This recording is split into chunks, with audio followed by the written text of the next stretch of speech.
good things about you, so I don't believe that. Very kind. They said I'm boring as shit.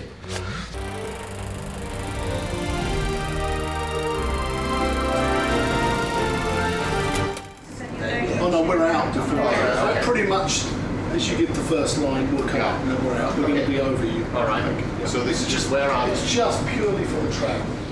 Where were you when you heard of the news in 2009 of the kidnapping? And do you remember what your first thoughts were?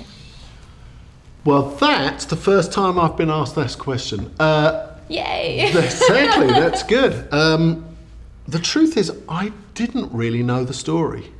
You didn't? I didn't, no. It's funny, isn't it? When you go to America, everybody knows the story of Richard Phillips, because it was a huge sort of 24-hour news event. I think much less so in Europe. I remember when they told me about it and I sort of went, oh yeah, I vaguely remember that. Didn't he get kind of taken to hospital? But I didn't know any of the details. And when I look back, I think that was probably a good thing, because it meant that when I read the screenplay, I read it with a sense of discovery and excitement, because I didn't know what had happened. Stick together, and we'll be all right. Good luck. Did you ever get the chance to meet the real Captain Phillips? I did. Tom spent quite a bit of time with him before we started shooting. I didn't. I met him for the first time when he came on set, but I'd obviously read his book, you know, which was a very full account. But sometimes when you're making a movie, it's best to keep the film in your head, you know. Tom, it was important because he wanted to access how he spoke, how he felt, you know, his mannerisms, and inhabit, you know, the real Richard Phillips.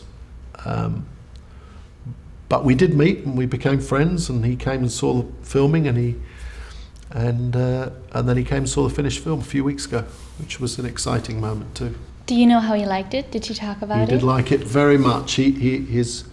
I remember his wife was in tears when she watched it, because I think it was very intense for her. I remember we had lunch afterwards, and he said, yeah, but he said to Angie's wife, he said, but I was there, I know it was like that. But for her, although he had told her what had happened and they'd written the book together, I don't think she'd ever experienced it. And I think what the film did was make her experience what he'd gone through in a very intense way. And I think she found that quite overwhelming. But they were very, very complimentary, and they're extremely nice people. And I'm really, you know, whenever you make a film about people, you know, something that's happened to somebody in the real world, you feel a sort of sense of responsibility, you do. And at the end of the day, when you've made your film and dealt with the thousands of problems that a film is, and of course you want the film to go out there and find an audience, and, you know, people find it, you know, a rewarding experience to watch in the cinema. But in the end, there's nothing like showing it to the real people and having their blessing. That's the most, you know, that is when you can sort of feel that you've done your job reasonably well. Hey! Look at me, sure. Look at me, sure. I'm the captain now. I'm sure a lot of people get goosebumps and get very intense feelings when they watch that movie, probably shed even one tear or another. Does that still happen to you when you see your own movies? Do you? It does, yeah. Yeah, it does, yeah. If it doesn't, you sort of know that you've got a problem. It's funny, you have to... you sort of... two different parts of your brain operate at the same time when you're doing films. And it's the same when you're actually shooting them too. You've got to have the technical, professional side, you know, response. So you're looking at how you're doing something, and is that right, and is the angle right, and is, you know, how's the shot working, and, you know, what can I do with the performance, and, you know, all of that stuff that's filmmaking technique.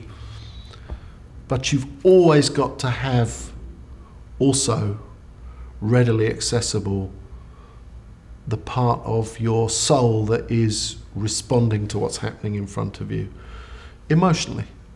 And you know, it's something I often say if I'm talking to a young director, you know, like a film school or something, you mustn't get so wrapped up in technique that you forget the broadest human response, because the broad human response is what will guide you often more surely than a technical response. But you need both.